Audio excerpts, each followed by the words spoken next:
Snow slams against Route 80 like a hammer. An 8-year-old girl, Lily Hart, struggles to breathe, her small frame hunched beside a lifeless Mercedes. Her grandparents can only watch, helpless in the blizzard. "Please," Helen Monroe whispers into the white void. "Somebody help us." Then, through the storm's fury, a tow truck emerges. Behind the wheel, Marcus Bennett is just 8 minutes away from Thanksgiving dinner. He's 15 minutes from fulfilling a promise to Maya and 7-year-old Zoe, who've spent all day counting down his return. He should keep driving.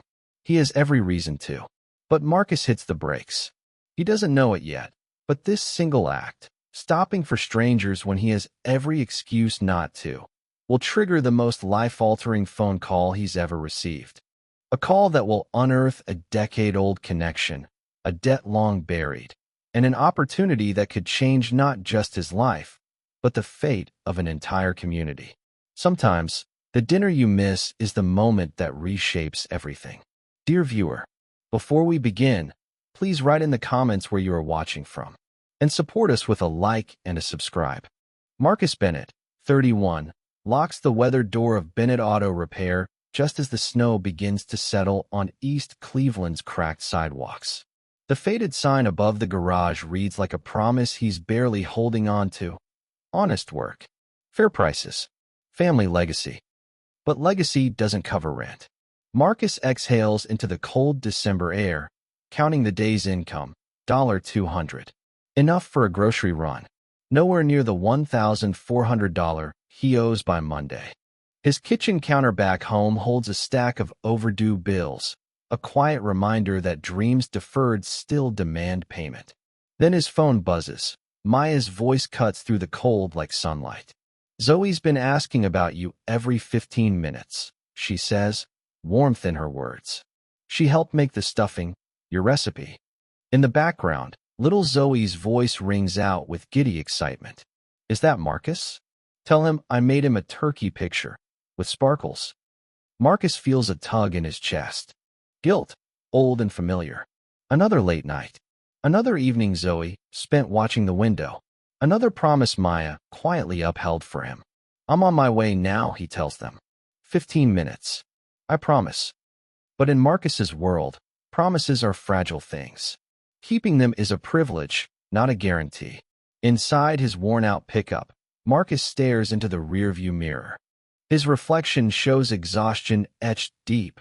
Dark under-eye circles, grease-streaked coveralls that tell the story of a man who's been fighting uphill battles for too long. At 31, he looks closer to 40, aged not by years, but by the responsibility of holding together a family that isn't legally his, but feels more like home than anything else. Maya never asks for more than he can give. She doesn't complain when he's late, doesn't guilt him when the bills pile up, doesn't point out that other men might offer more stability. And Zoe, she calls him Marcus, not Dad. A quiet, daily reminder that he's still earning his place in their lives. The garage is more than a workplace. It's his father Samuel's legacy, built tool by tool, customer by customer. But in an era of chain stores advertising $30 oil changes and 15-minute service, honest work feels like a losing game. Marcus checks his bank app, $450 in the account. Monday's rent, $1,400. The math never favors him. When Samuel died 2 years ago in a car crash, he left behind the shop, some tools, and a belief that hard work still meant something in America. Marcus found his dad's final bank statement tucked in a drawer, $500 and a dream. Sometimes, Marcus wonders if his father was just too hopeful, or if the world simply stopped rewarding men like him. Route 80 stretches ahead, slick with early snowfall. Old-school R&B hums from the radio as Marcus's mind drifts to what's waiting at home. Maya, probably still in the apron he bought her last Christmas. Zoe's hand-drawn name cards laid out carefully at their tiny table. The smell of turkey and cornbread soaking into their modest apartment. On the bedroom wall, his framed degree in automotive engineering stares back like a forgotten ambition. Marcus graduated with honors, ready to design the next wave of cars. Instead, he took over a garage, learning the hard truth. Knowledge means little without opportunity. Maya gets it. She lost her teaching job when budget cuts hit. Now they're just two college-educated people watching their futures shrink to fit smaller and smaller realities. Still, they've got each other. They've got Zoe's laughter. They've got Sunday mornings, when worries fade and love feels like currency. Tonight was supposed to be different. Marcus swore he'd be home by 7. He promised to carve the turkey, lead the blessing, make Zoe feel like the most loved kid on earth. Maya cleared her schedule. She decorated, turned stress into celebration, transformed scarcity into gratitude. Marcus checks the clock, 6:50. Perfect. He'll make it. His phone vibrates, a new text from Maya. Zoe's in her fancy dress. She says she's been practicing her grace speech just for you. The guilt hits harder than the impact that killed his father. Zoe, rehearsing grace. Maya, cooking all day. Two people still betting on Marcus Bennett like he's a sure thing. He pictures that moment. Opening the door, Zoe running into his arms, Maya smiling from the kitchen, the three of them holding hands around a table too small for their dreams, but just big enough for their love. Maybe this is what his father missed. Maybe success isn't dollars and deeds. It's being the person someone waits up for. Marcus's tires roll over the slush-covered asphalt. 10 minutes to the exit. 5 minutes through the neighborhood. He'll be home by 7:15. He'll hear Zoe's blessing. He'll see Maya's shoulders finally relax. Tonight, he chooses them.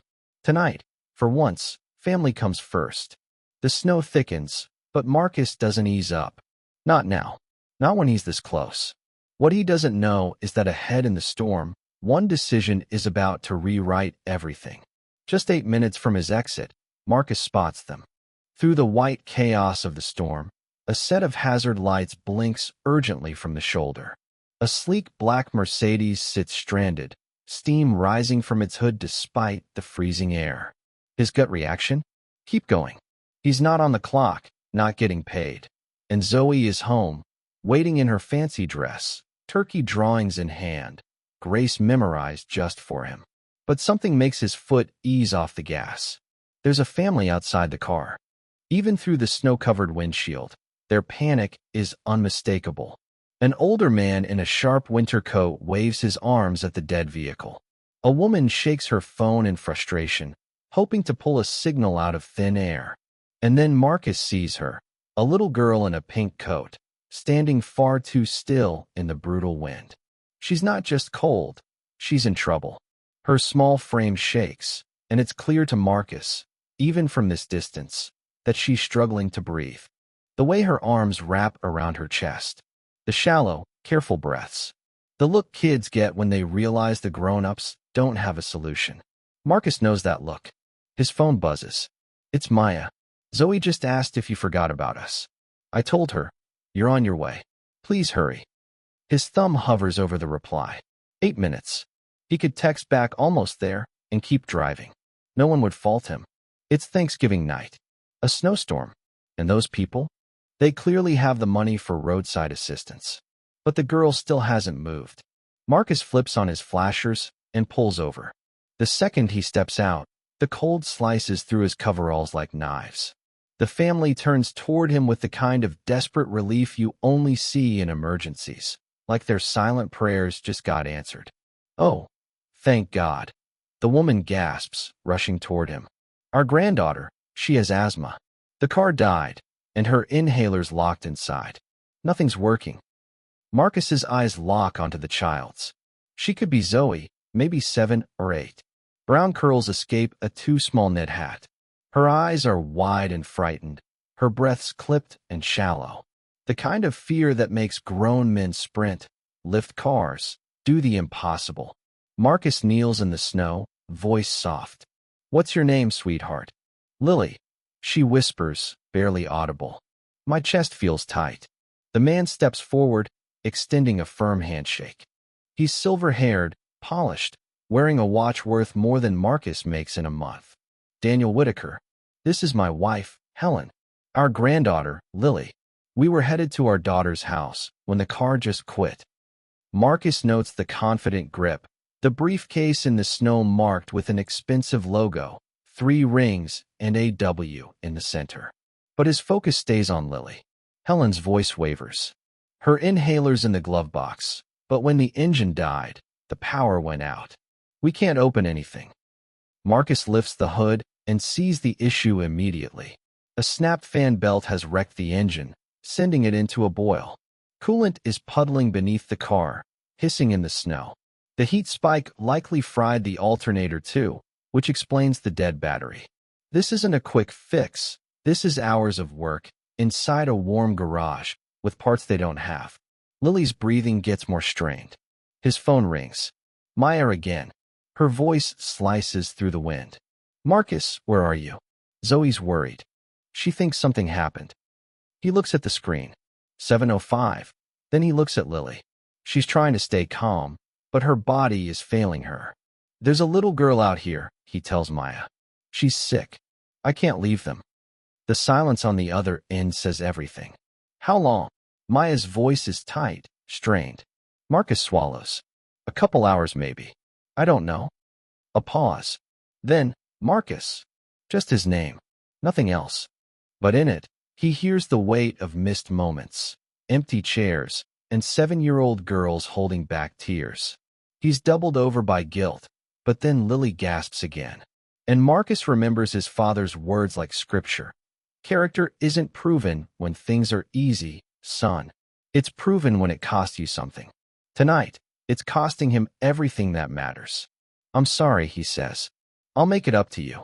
I promise. But he knows promises are only as strong as the people behind them, and his track record is shaky. He hangs up and turns to the Whitakers. I'll get the car running. But first, we need to warm her up. My truck has heat. Daniel pulls out his wallet. I'll pay whatever. Marcus holds up a hand. Let's take care of Lily first. He lifts the girl gently into his arms, her body feather-light but burdened with more fear than any child should carry. Are you going to fix it? She whispers against his shoulder. Yes, sweetheart, he tells her, his voice steady. Uncle Marcus has got it.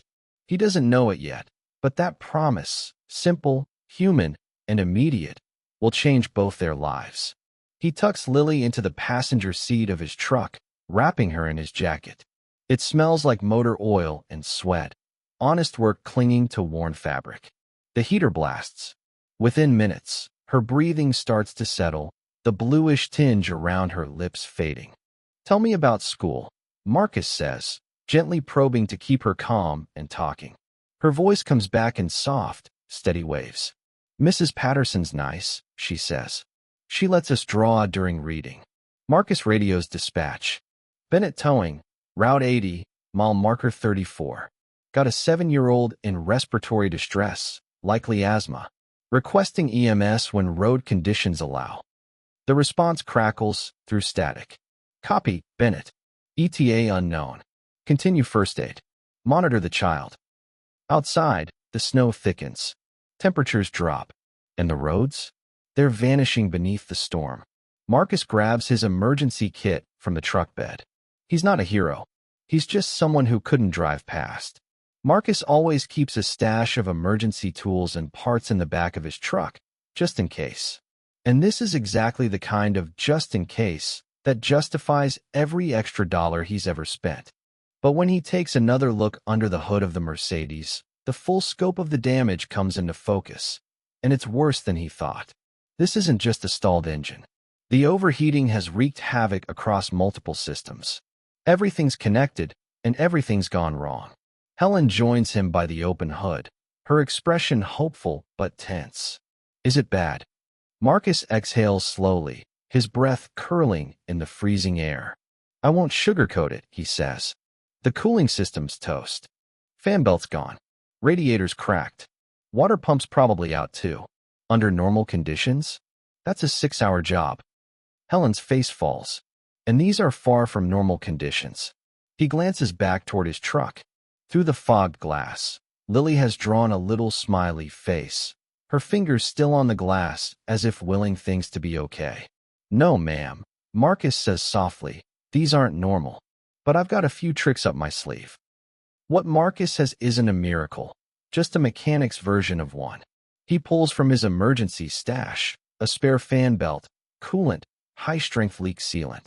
It won't be pretty, and it sure won't last long, but it might be enough to get them moving. His phone vibrates again and again. Calls, texts Maya. Finally, he answers. Marcus, Maya says, her voice taut with emotion. Zoe's crying. She thinks you don't want to come home. The wrench slips slightly in his hand. Through the windshield, he sees Lily watching him intently, her little face pressed to the glass with quiet trust. The kind of trust only a child gives when they believe the grown-ups will make it better. Baby, Marcus says gently. Tell Zoe I'm coming as soon as I can. There's a little girl here. She reminds me of her. I can't just leave. Maya is silent, and when she speaks again, her voice is softer, but it lands even harder. I know who you are, Marcus Bennett. That's why I love you. But Zoe, she doesn't understand. She just knows you're not here. The words gut him more than the December wind ever could. Marcus closes his eyes. He pictures the table back home. Zoe's sparkly place card. The chair that sits empty. Her little voice, rehearsing grace, asking for him. I'm doing the right thing, he whispers, like he's still trying to convince himself. I know, Maya replies quietly. That's what makes it hurt. Marcus returns to the engine with renewed focus. His fingers numb, his heart heavy. He works by instinct and muscle memory. He replaces the broken belt, uses sealant to patch the coolant leak, jerry-rigs a bypass around the damaged radiator lines. Daniel watches from the side, clearly impressed. Son, I've seen a lot of mechanics over the years, but you've got real talent. My dad taught me everything, Marcus says, tightening the last clamp. He always said a real mechanic doesn't just fix things. He solves problems with whatever he's got. Smart man, Daniel nods. Marcus pauses, a memory of his father, Samuel Porter, hunched over engines, teaching him the rhythm of tools and patience, flickering behind his eyes. Yeah, he says softly. He was. Helen steps out of the truck, holding Lily's hand. Her color has returned. Her cheeks are pink now, not blue. Her breathing sounds normal. She watches Marcus work with a quiet, awe only kids can give. Will our car be okay? She asks timidly. Marcus smiles, tightening the final connection. It's not perfect, sweetheart, but it'll get you home safe. That's what matters. He climbs into the driver's seat of the Mercedes and turns the key. 1 crank. 2. The engine sputters, then roars to life. Heat gushes through the vents. The dashboard lights up like the 4th of July. Lily claps in pure joy. You fixed it. You really fixed it. But Marcus is careful to temper their celebration. This is temporary, he says, turning to Daniel. Maybe 20 minutes of drive time before it goes bad again. Get it to a real shop. Soon. Daniel reaches for his wallet again. How much do we owe you? Marcus waves him off without hesitation. Nothing. Just get her warm and safe. Daniel stares at him, genuinely stunned. Son, you saved her life. In a snowstorm. For nothing? Marcus glances toward Lily, who is now breathing normally, a smile playing on her lips. That's payment enough, he says quietly. Helen steps closer, tears brimming. You don't understand if you hadn't stopped. She doesn't finish. She doesn't need to. Lily tugs gently on Marcus's sleeve.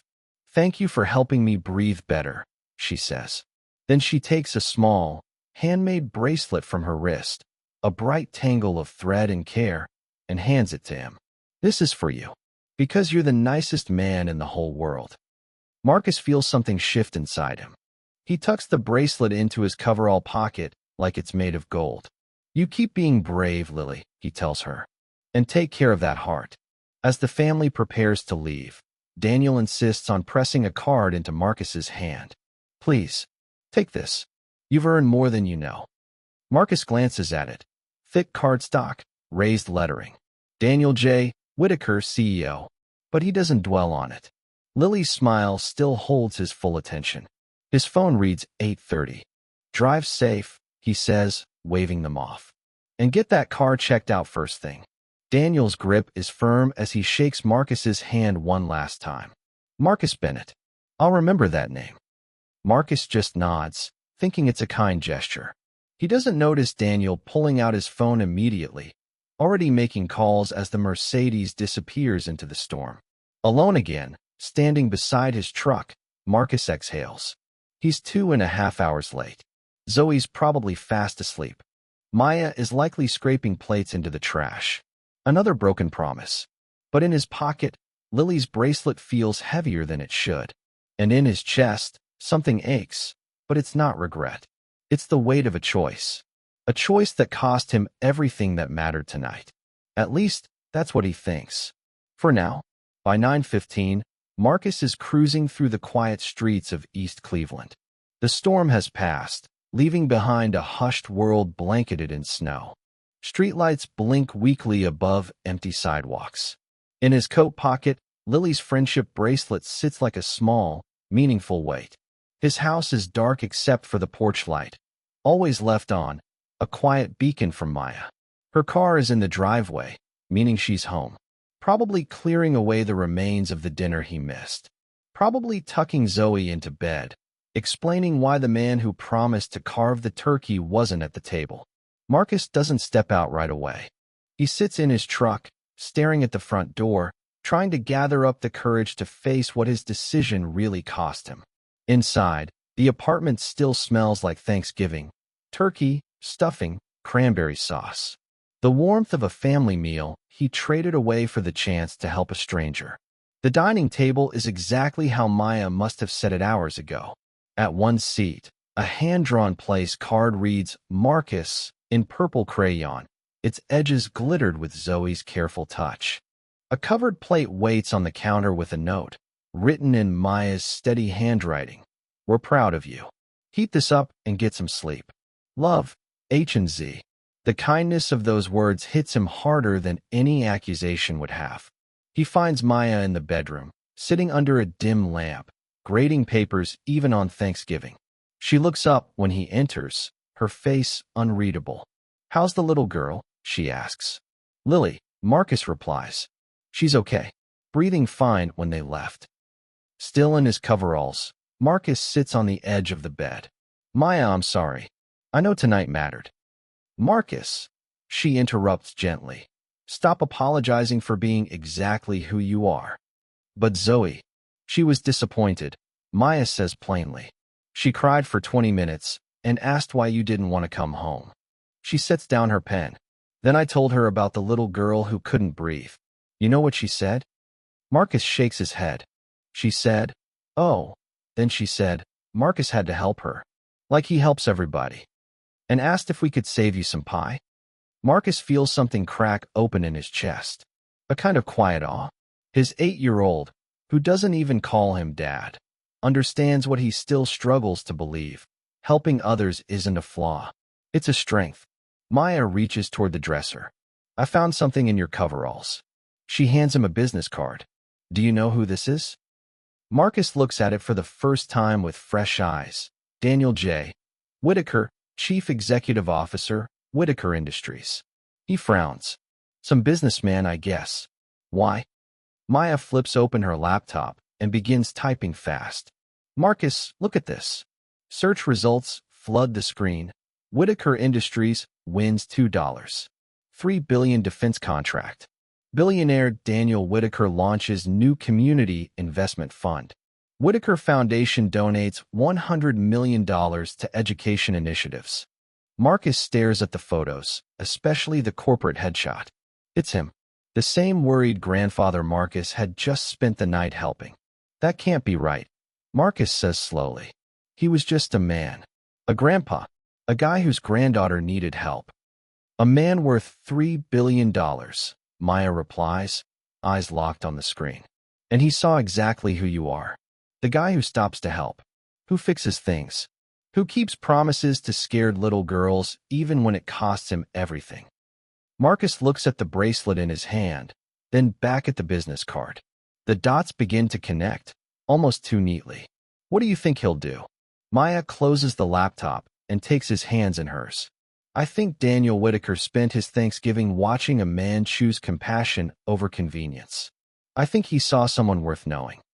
Marcus's phone lies silent on the nightstand. No new messages, no missed calls. Just that one card left by a man who insisted on giving something in return for kindness freely offered. Maybe he'll send a thank you note. Marcus shrugs. Maya's smile finally breaks through, genuine, bright. The first he's seen from her all night. Marcus Bennett, she says, I don't think you understand what you set in motion tonight. But you will. Because by morning, Daniel Whitaker will be making phone calls. He'll start asking questions. And what he'll uncover stretches back 15 years, back to a scorched valley in Afghanistan, where a young lieutenant was pulled from a burning vehicle by a calm, resolute combat medic named Sergeant Samuel Porter. As Marcus slips into sleep, still thinking of Turkey and missed moments, Daniel sits alone in his home office, staring at an old photograph. Two soldiers, side by side, dust-covered and smiling. One of them, young Daniel Whitaker. The other, a grinning black sergeant with S. Porter on his uniform. Daniel picks up his secure line. Linda, he says, voice sharp. I need everything you can find on Marcus Bennett, East Cleveland. Bennett Auto Repair. Full report. Priority 1. Sir, it's almost midnight. Thanksgiving. This can't wait. At 2 a.m., Helen finds her husband still seated, clutching the photo. You think he's Samuel's son? Daniel nods slowly. The way he talked to Lily. The way he worked. How he refused money. That's exactly who Samuel was. His phone buzzes. Preliminary file received. Marcus Bennett, age 29. Inherited Bennett Auto Repair 2 years ago after his father's passing. Father, Samuel Porter. Army medic. Afghanistan, 2009 to 2011. The truth lands like a thunderclap. Samuel pulled me from a wrecked Humvee, Daniel says softly. Kept me alive with nothing but grit and gauze for 2 hours. I promised him if I ever made it home, I'd build something that mattered. Helen watches as her husband's face shifts, not with surprise, but recognition. And you did, she whispers. You built everything Whitaker Industries stands for. On values he showed you. Daniel stands, the weight of it all settling into purpose. Service over self. Integrity in action. Tomorrow, the world starts shifting. Because Marcus Bennett, like his father, just saved a life. And this time, someone noticed.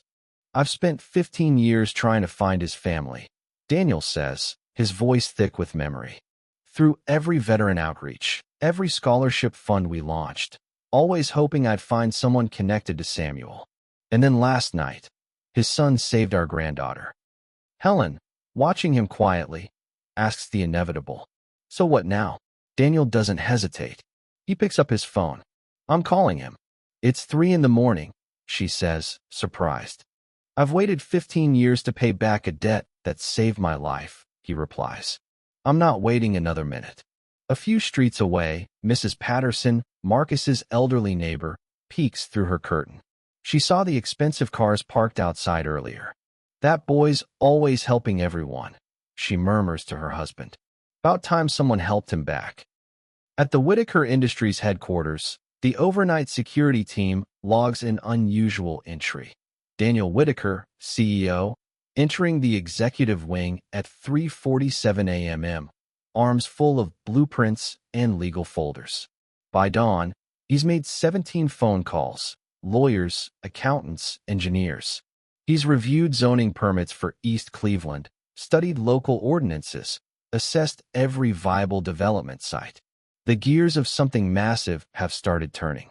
At 8:15 a.m., Marcus, standing in his small kitchen with a steaming mug of coffee, hears his phone ring. Marcus Bennett, the voice on the line says. This is Daniel Whitaker.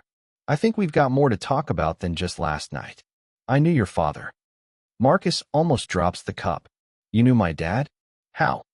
Afghanistan, 2010, Daniel says without pause. Sergeant Samuel Porter saved my life. I've been looking for his family ever since. There's a pause. Then Daniel's voice grows more direct. Can you meet me at your shop this morning?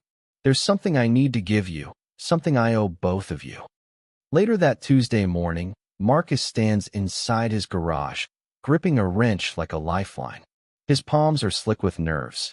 He still can't wrap his head around what's happening. A billionaire CEO is coming to his shop, his modest, oil-stained corner of East Cleveland, to talk about a father Marcus has been missing every single day for the past 2 years. At exactly 9 a.m., a sleek black Lincoln Navigator pulls into the lot. Out steps Daniel Whitaker, flanked by 2 assistants carrying briefcases and rolled-up architectural plans. The same man who was helpless in the snowstorm now moves like someone who builds empires for a living.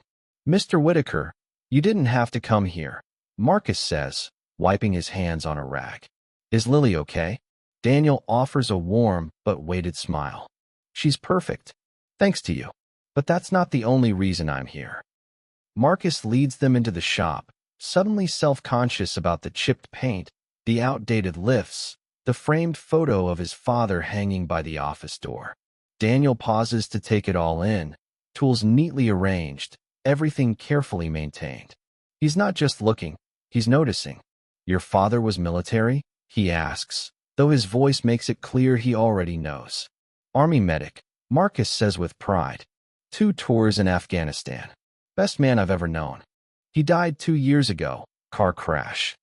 Daniel steps toward the photo of Samuel Porter in full dress uniform. He studies it with the kind of reverence you don't fake. "Samuel Porter," he says softly. 82nd Airborne. Combat medic. Attached to the 3rd Infantry Division.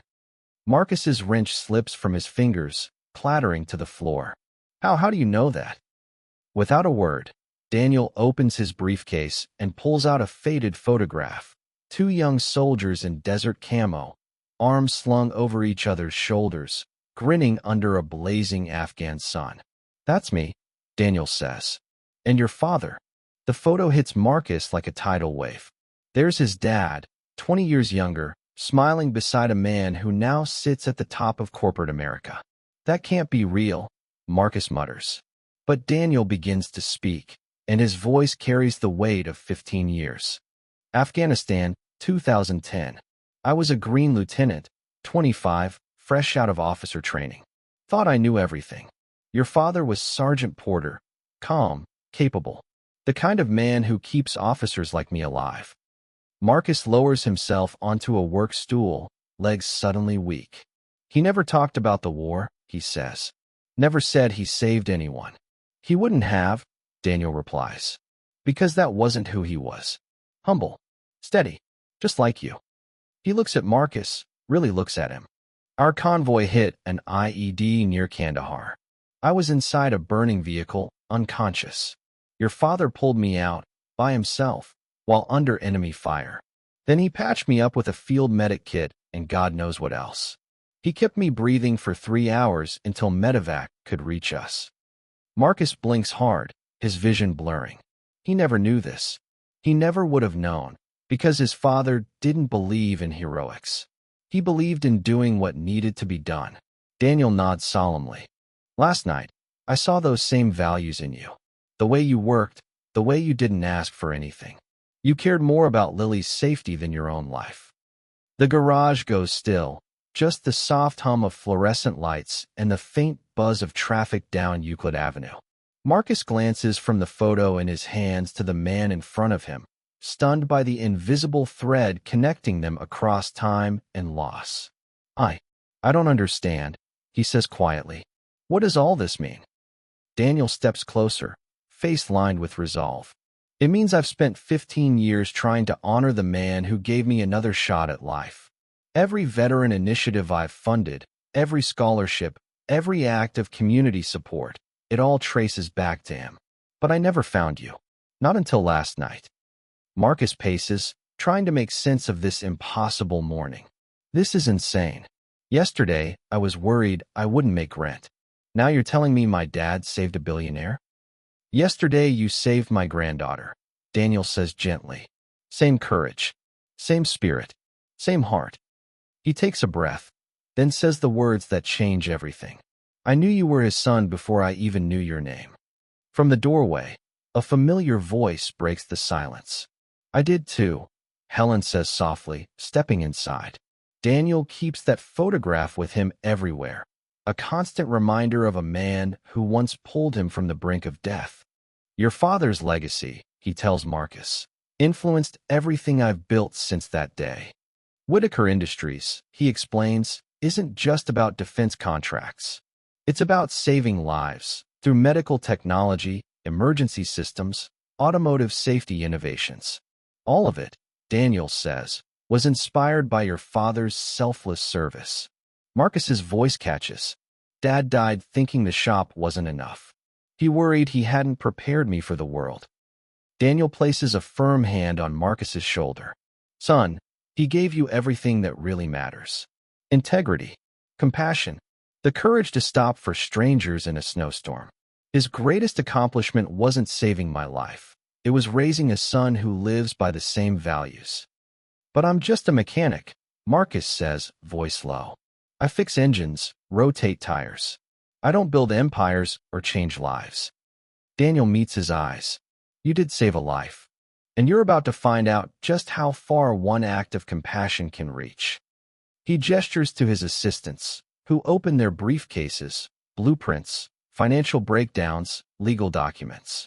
Marcus watches, stunned, as the future unfolds across his workbench. Your father gave me a second chance at life, Daniel says. And now, I want to give you a chance he never got. A chance to serve your community on a scale worthy of his sacrifice. Marcus blinks, overwhelmed. What do you mean? I'm offering you a partnership, Daniel says clearly.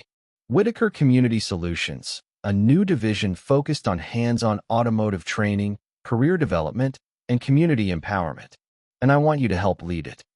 The garage falls silent. Daniel carefully unrolls a set of architectural drawings. A modern training facility, classrooms, diagnostic bays, cutting-edge equipment that makes Marcus's aging tools look like museum pieces. Whitaker Community Solutions, Daniel announces. A joint project between Whitaker Industries and someone who understands what it really means to work with your hands and with heart. Marcus stares at the plans. Everything feels too big for his world. I appreciate this, Mr. Whitaker. I really do. But I fix transmissions. I don't run training programs or lead organizations. Daniel smiles. That's exactly why we need you. We've got engineers and MBAs. But we don't have you. Someone who understands real customers, real problems. Someone who knows what it's like to count every dollar. Helen speaks softly, gently. Marcus, this isn't charity. It's justice. A long overdue chance we should have offered your father. Daniel slides a contract across the table. We're offering you a 25% equity stake in the new division, $150,000 in startup capital, $75,000 a year in salary. Full benefits. For your whole family. Marcus's hands tremble as he flips through the pages. The numbers blur in front of him, more than he's ever seen in his life. My shop makes maybe $30,000 in a good year, he murmurs.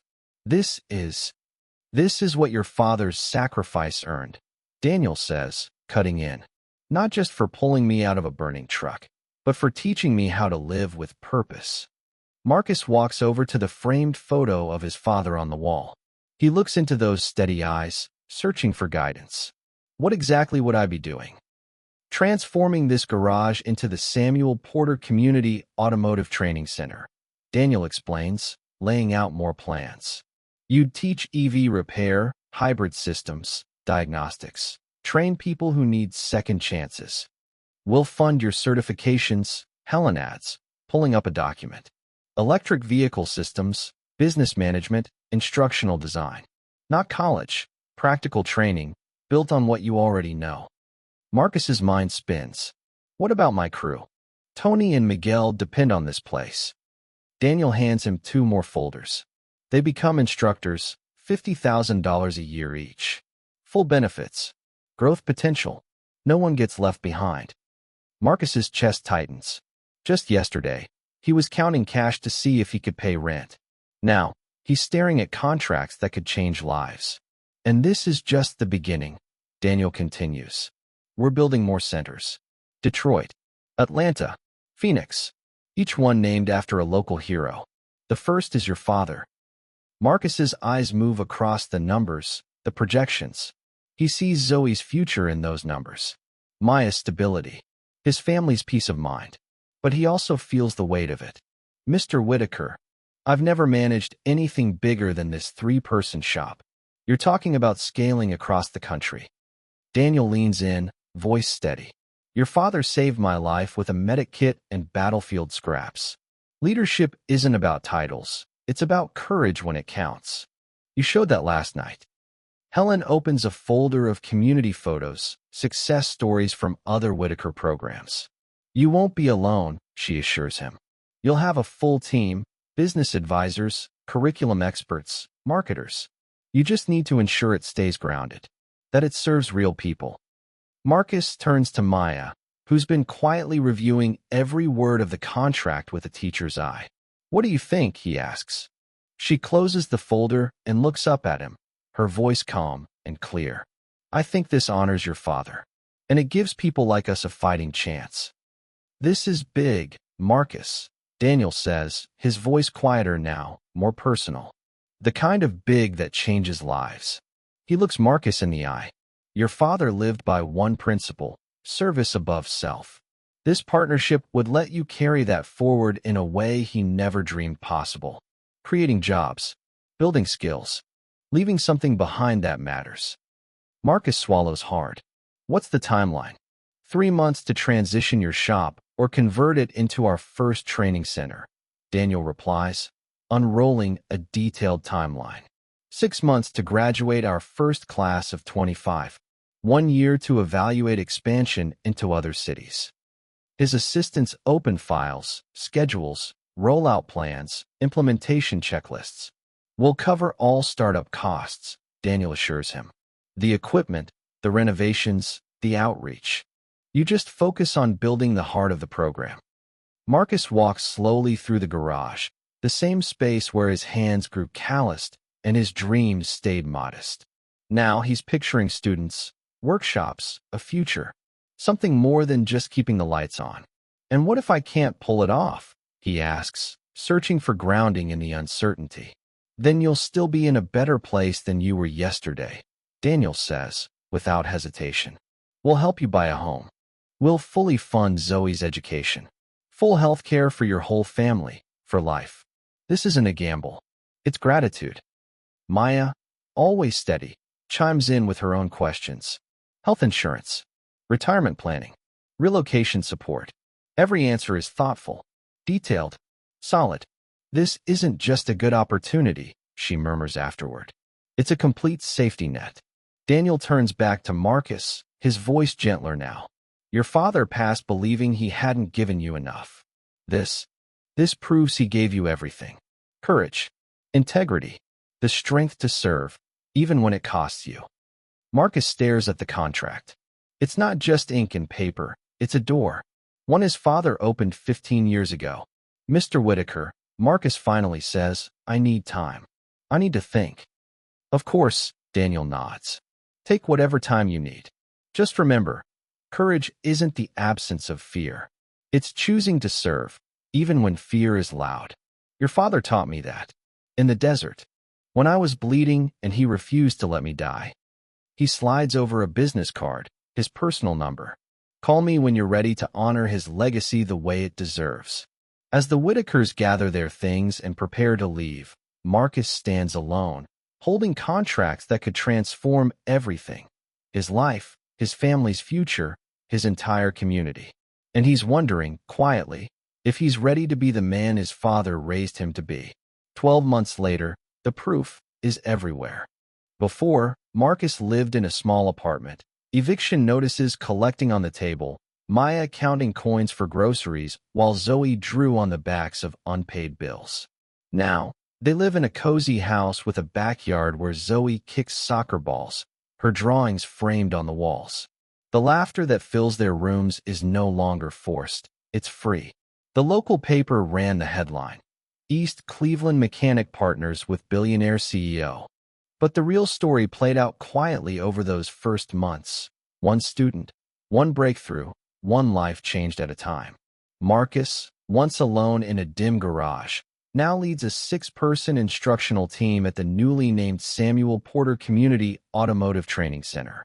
He teaches advanced electric vehicle diagnostics in sunlit classrooms filled with the next generation of mechanics, engineers, and dreamers. The original garage bay remains, a tribute to where it all began. Samuel Porter's portrait watches over it, a quiet sentinel in his army dress uniform, reminding everyone that real service doesn't always come with medals. Maya returned to teaching, this time at a well-funded school that values her voice. Evenings now are filled with lesson planning, shared dinners, and Zoe's laughter as she tackles homework at the kitchen table. They're not just surviving anymore. They're thriving. The impact is measurable. 45 students graduated from the first 2 classes. 87% found jobs within 6 months, averaging $45,000 a year, life-changing income in East Cleveland. 23 students earned Whitaker scholarships to pursue degrees in automotive engineering. But numbers don't tell the whole story. Elena Ortiz, a single mother of 3, learned hybrid systems here. She doubled her income and bought her first car. Jordan Price, a veteran haunted by PTSD, found peace in the structure of the center's routines. He now mentors others walking the same path. Marcus's former teammates didn't get left behind. Tony now leads the diesel program and just bought his first home after 3 decades of renting. Miguel heads the electrical systems curriculum. His daughter? She's now studying engineering with a full Whitaker scholarship. The center caught regional attention. News crews came to film Marcus explaining EV systems with confidence and clarity. His authenticity made him a natural speaker at conferences. He became the face of a new kind of leadership, grounded, humble, and effective. The ripples touched every part of East Cleveland. Graduates spent their earnings locally. The neighborhood grocery store hired 2 alumni to manage their delivery fleet. Other businesses took note. Even Daniel Whitaker, in national interviews, credited Marcus Bennett with bringing soul back to corporate responsibility. Their partnership became a case study at Harvard Business School. Lily visits often. Now 10 years old, she wears bracelets she's made for Zoe and tells anyone who'll listen, "That's Uncle Marcus. He saved my life." She and Zoe write each other letters. 2 girls connected forever by a snowstorm and a choice. The Bennett and Whitaker families now share holidays. Thanksgiving dinner is held at Marcus's house. Daniel carves the turkey. Helen helps Zoe with her science project. What began in crisis has become a bond that's permanent and joyful. Marcus married Maya in the training center's main classroom, surrounded by students, neighbors, executives who've become friends. And right beside him, a photo of his father, looking proud without saying a word. Lily walked down the aisle in a white dress and sneakers, proudly wearing the same friendship bracelet that started everything. And as she tossed petals across the floor of the training center, now transformed for Marcus and Maya's wedding, you could see it, how far they'd come. Across East Cleveland, the entire mood had shifted. Community pride wasn't just a buzzword. It was visible in every freshly painted storefront, in the confident steps of students heading to the center each morning. Parents pointed to the Samuel Porter Community Automotive Center and said, "That's what opportunity looks like." A memorial outside the center had become a sacred place. Flowers, letters, tokens of gratitude. It wasn't just for Samuel anymore. It was for every life that had been touched since. Expansion plans kept rolling. Detroit had approved the next center. Atlanta and Phoenix were in the pipeline. And every new location would follow Marcus's lead, named after local heroes who gave everything without expecting applause. Zoe flourished in her new school. When her teacher asked what her dad did, she said, "He teaches people how to get really good jobs." Her science fair project on EV batteries took home first place, powered by dinner table conversations and hands-on curiosity. Marcus still got emergency calls. But now, instead of rushing out himself, he dispatched trained graduates, equipped with Whitaker Industries vehicles and the knowledge he'd helped them earn. What once was one man fixing broken things had become a whole network of helpers, trained to serve with skill and compassion. But the biggest impact? It happened quietly. Former students started coming back, not because they had to, but because they wanted to. They volunteered, taught evening classes, built mentoring programs. What started as a training center had grown into something bigger, a hub of hope where second chances were real and shared success was a way of life. Exactly 1 year later, Thanksgiving 2025, Marcus stood at the head of a much larger table. He carved the turkey in a house filled with warmth, laughter, and people who would have seemed like strangers a year ago, but now felt like family. Maya and Helen were deep in conversation at the table. Zoe and Lily sat side by side, showing off matching friendship bracelets they'd made during Lily's monthly visits. Across the table, Daniel Whitaker raised his glass. To second chances, he said, and the people brave enough to give them. Lily lifted her glass too, her voice clear and full of joy. To Uncle Marcus, the best helper in the world. Then, mid-dinner, Marcus's phone buzzed. Emergency alert. Family stranded on Route 90. Mile marker 34. Child in respiratory distress. The exact location where this story began. Silence fell over the table. Everyone understood. Maya squeezed his hand gently. Go, she said. The same quiet understanding she'd shown from the very beginning. Lily clapped. Send the helpers, Uncle Marcus. Like you taught them. Marcus nodded, opened his tablet, and sent out the response. No longer a lone mechanic in the snow, but a leader with a team, trained and ready. Team 2 responding to Route 90, came the voice on the radio. ETA 12 minutes. Full medical and diagnostic kit on board. Marcus stayed at the table, his eyes on the GPS tracker. This is Marcus Bennett, Samuel Porter Center Dispatch. What's your status? Family of 4. The reply came. 6-year-old stabilized. Vehicle under assessment now. Daniel watched him quietly, pride etched across his face. Your father would be proud, he said. Though honestly, he'd probably say, you're making it too complicated. Marcus chuckled. Dad believed in keeping it simple. See someone in trouble? Help them. 20 minutes later, the radio buzzed again. Vehicle's good to go. Family is mobile. Kids breathing easy. They send their thanks. Marcus set the radio down and returned to dinner, surrounded by people who understood what it meant to multiply service through action. Later, under a sky scattered with stars, Daniel and Marcus stepped onto the back porch. The city lights glowed softly below them. I made a promise to your father, Daniel said, his voice lower now. Back in Afghanistan, I told him I'd build something meaningful with the life he saved. Everything I've built, Whitaker Industries, the foundations, the tech, this is the fulfillment of that promise. Marcus looked up at the sky. So this wasn't about paying back a debt. Daniel smiled. No, this was about making sure the legacy of someone extraordinary never stopped growing. Inside, laughter rose from the dining room. And in that moment, it became clear, some promises take 15 years to fulfill. But the best ones? They inspire new promises. They set off ripples that echo long after the moment has passed. Because Marcus's story reminds us of a truth we often forget. Every choice to help someone else, every moment we choose compassion over convenience, has the power to transform not just a life, but a future. This holiday season, look around you. For the stranded traveler, the struggling parent, the overwhelmed teen, the elderly neighbor who needs a hand. Because the stranger you stop for today might become family tomorrow. The child you help might grow up to save others. And the quiet choice you make to serve, when no one's watching, might echo through generations. Thank you for watching.